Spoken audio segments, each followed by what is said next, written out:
So in last video, I talked about the importance and why it's vital to network in 2023 going into 2024, and why in-person events, whether it's a meetup locally or an actual event in a venue, is the best way to do it. It's the best way to network with high-level individuals. I'm very proud of that content in that video because we gave a lot of valuable information that can actually help you grow your business, your personal life, and just take you to the next level. So go check that one out after you watch this one. Now, one of the things that I did after the video was I went to my Instagram account and I did a poll where I asked people's opinion in whether you should organize the event yourself, meaning you should pick the venue, do the event, and run everything, or if you should be paying somebody else a ticket so that you can attend their event. The surprise was actually the fact that most people picked to do your own event. I was actually not that surprised, and the reason why I was not surprised is because most people, just like in business, think immediately about, I don't want to be making the money for somebody else when I could be making it for myself. On the same note, for an event,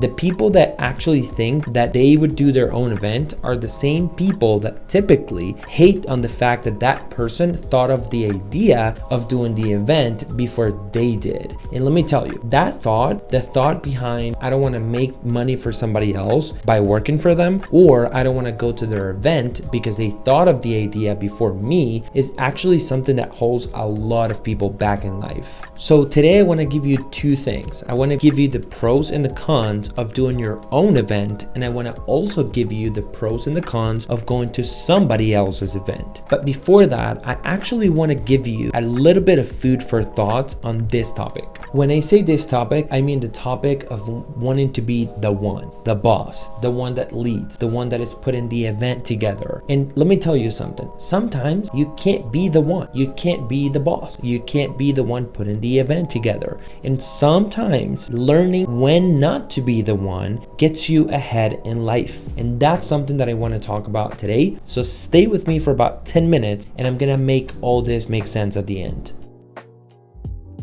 My name is Andrew Pizzi. I'm an investor and entrepreneur out of Las Vegas, and I want to welcome you to the AP Show, where I'll be focusing on how to build a great life around health, wealth, love, and happiness, which I believe are all needed in your life if you want to have a great life overall. One thing that I need to ask from you is for you to hit the like button on this video so that YouTube can push it out to a brand new audience and that people also can benefit from this info. Another thing that I need from you, please hit the subscribe button, the notification bell, but most importantly, please leave a comment below with your thoughts on the topic, but also with any featured topics that I should be reviewing, so that gives me a good idea on what you guys want me to talk about in future videos. Okay, so let's jump right into it. I told you that I was going to give you two things today, but that before that, I was going to give you some food for thought. So here we go. Let me start this part by saying the following. The fact that you're letting somebody else lead or be the one, or going to somebody else's event or whatever the case may be, doesn't make you weaker. It doesn't make you less smart. It doesn't make you less successful. On the opposite, it actually makes you stronger, smarter, and it actually paints a path to success that you wouldn't have had you not decided to follow somebody else. Those people who choose not to follow anybody are actually not going to get to be successful quick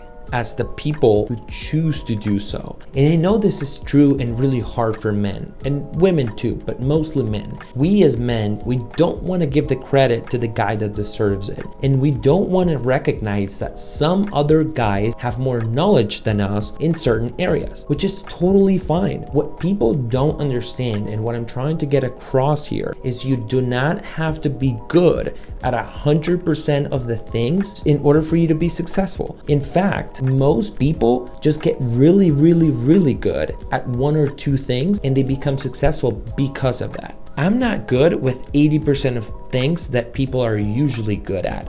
But you know what? That 20% that I'm good with, oh boy, I know exactly what to do with it, and I explode that 20%. And the second I admit that, trust me, it allows me to seek out the help on the 80%, and that gets me ahead and has gotten me ahead so much faster in life. For example, real estate, Ryan Pineda and Grant Cardone. In insurance, before I got into the insurance space, I actually followed the guys that lead that space, such as Patrick Bet-David, for example. And that's what I'm talking about. If you take something out of today's video, take this. Let other people lead so that they can actually give you their knowledge. And so when you try to go into their space or you try to invest in real estate, for example, you have already learned from the mistakes that they have already made. And that can save you thousands, years, and just propels your life in a way that you've never thought it was possible before. So what are the pros of holding your own event? And by the way, let me make this clear real quick. Holding your own event doesn't need to be a huge event right off the bat. It can actually start out by doing local meetups where you go to a bar, you post it on social media, you advertise around it, and start getting people to show up that are in the space that you're holding the event about. All the way up to actually doing an event where you start renting out bigger spaces and stuff like that. But don't think that you have to start out by renting a convention center to put 1,000 people in and do after parties and do great speakers and all that kind of stuff. That's not needed in order for you to start doing events. The biggest pro that holding your event has is that you actually become the face of whatever space you're in. For example, let's say you do insurance or real estate. Well, if you hold events, you're going to become the face that people are going to think about when they think about whatever service or whatever industry you're in, and they actually start thinking of you the more that they see you. So doing events is a great way to start being the face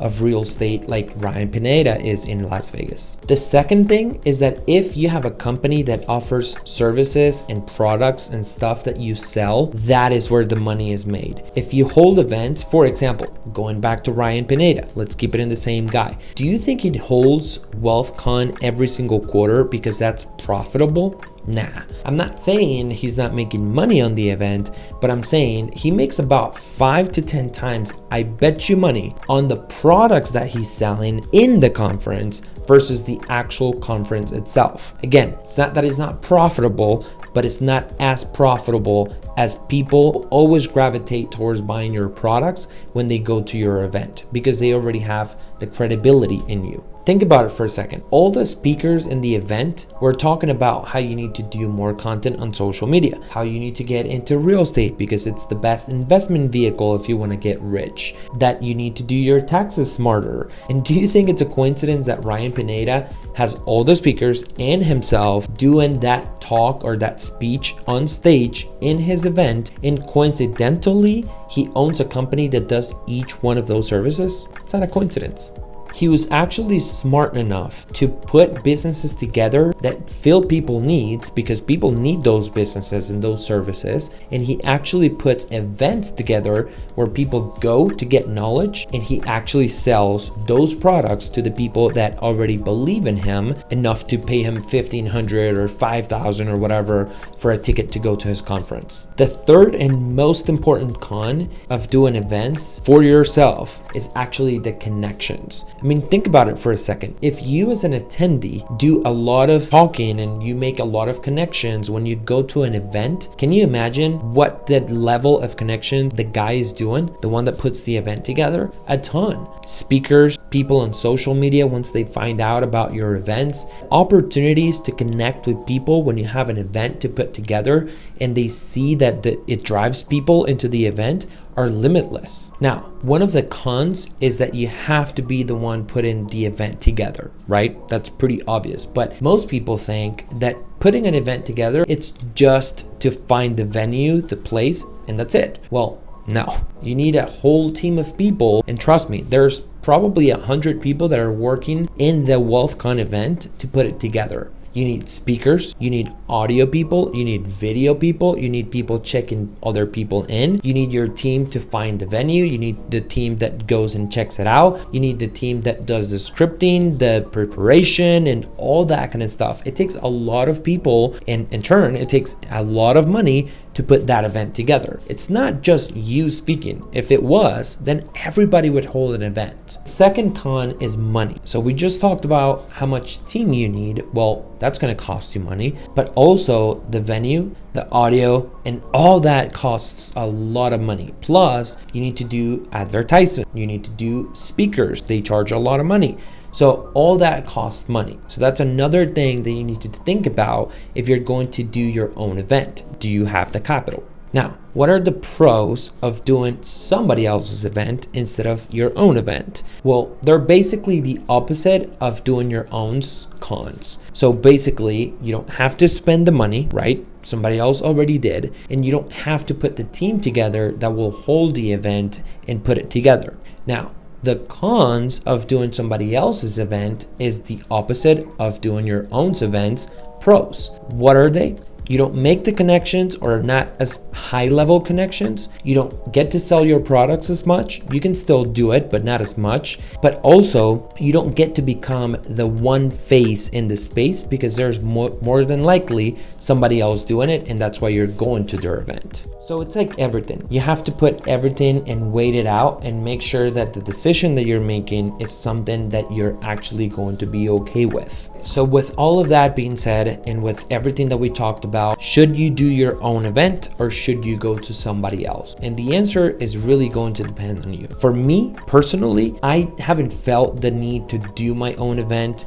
because I don't feel that I have the credibility in the team to put it together. So for me, it's something that we might explore for my company in the near future, but nothing that is happening or that is in the works for right now. For right now, what I'm going to do is I'm going to continue to attend to as many events as I can so that I keep building relationships and making connections with people that have the connections or the money or the resources that I need in order for me to accomplish the things that I want to accomplish. And that's all I need to get out of an event: connections, relationships, knowledge, and that's what I'm getting out of them right now. So for now, I'm not doing anything of my own, but like I said, it's something that we're going to do in the future, most likely. I hope today's video accomplished its mission, which is always and has always been to give you a few maybe blind spots that you may have so that you can start working on them.